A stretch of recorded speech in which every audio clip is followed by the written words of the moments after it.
देश भर में कोरोना से संक्रमितों की संख्या 55,000 के पार। अब तक 1886 लोगों की हुई मौत, 16,540 लोगों को किया गया ठीक। कोरोना संकट पर राहुल गांधी की प्रेस कॉन्फ्रेंस। राहुल का केंद्र से सवाल, लॉकडाउन को लेकर सच्चाई बताए सरकार।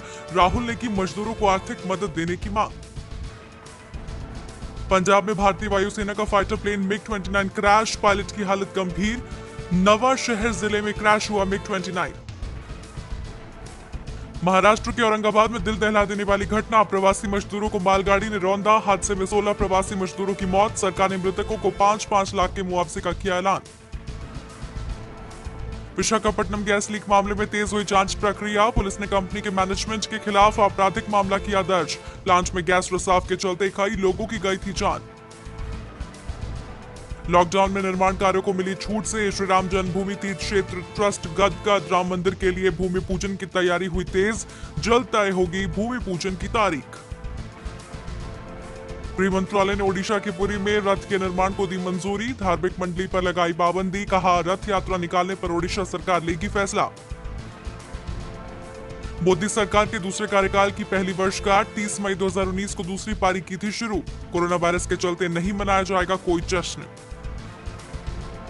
कोरोना वायरस पर महाराष्ट्र सीएम उद्धव ठाकरे ने विपक्ष के नेताओं के साथ की चर्चा। अजीत पवार, अशोक चौहान, देवेंद्र फडणवीस और राज ठाकरे सहित कई नेता हुए शामिल। कई और मुद्दों पर हुई चर्चा। बिहार में उपेंद्र कुशवाहा का नीतीश सरकार पर हमला, कहा सच्चाई दिखाने पर बौखलाई नीतीश सरकार। क्वारंटीन सेंटर में मीडिया के प्रवेश पर लगाया प्रतिबंध। वंदे भारत मिशन का आज दूसरा दिन। सिंगापुर से भारतीयों को लेकर एयर इंडिया की फ्लाइट पहुंची दिल्ली। 4 दूसरे देशों से भी आज लोगों की वापसी होगी। घर तक खाना पहुंचाने वाली जोमैटो अब शराब की करना चाहती है होम डिलीवरी। कंपनी का तर्क, इससे राज्यों का बढ़ेगा राजस्व। कंपनी ने spirits and wine association of India को होम डिलीवरी का भेजा प्रस्ताव। दुनिया भर में नहीं थम रहा कोरोना वायरस का संक्रमण। अब तक 39,17,000 से ज्यादा मामलों की हुई पुष्टि। 2,70,000 लोगों ने गंवाई जान। अब तक 13,44,000 से ज्यादा लोगों को किया गया ठीक। इजरायली संसद में कानूनी बदलाव संबंधी बिल पास। नेतन्याहू गैंट्स गठबंधन सरकार का रास्ता साफ। बेंजामिन नेतन्याहू कर सकते हैं नई सरकार का गठन। अमेरिका और चीन की बढ़ती तल्खियों का भारत को हो सकता है फायदा। चीन में कारोबार कर रही 1,000 से ज्यादा अमेरिकी कंपनियों को भारत लाने की तैयारी। सरकार ने अप्रैल में अमेरिकी मैन्युफैक्चरिंग कंपनियों से किया संपर्क। एशियन पेंट्स की 4.9% हिस्सेदारी बेचने पर विचार कर रही है रिलायंस इंडस्ट्रीज। 7.4 हजार करोड़ रुपए जुटाने की उम्मीद। हिस्सेदारी बेचने के लिए बैंकों से बातचीत कर रहे हैं आरआईएल के चेयरमैन मुकेश अंबानी। देश में खेल से जुड़े सामान के बाजार को 4700 करोड़ रुपए के घाटे की आशंका।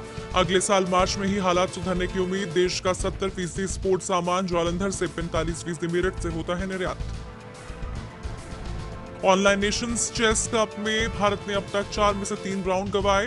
अंक तालिका में सबसे नीचे। एक मुकाबले में अमेरिका से बराबरी पर रहा भारत। जल्द बनेगा सोनू के टीटू की स्वीटी और दे दे प्यार दे फिल्म का सीक्वल। प्रोड्यूसर भूषण कुमार ने किया कंफर्म। लॉकडाउन खुलने का कर रहे हैं इंतजार। प्रियंका चोपड़ा ने ऋषि कपूर की याद में लिखा पोस्ट, फर्स्ट लीडिंग रोल से ही वो दिलों पर छाए रहे। उनका जाना सिनेमा के एक युग का अंत।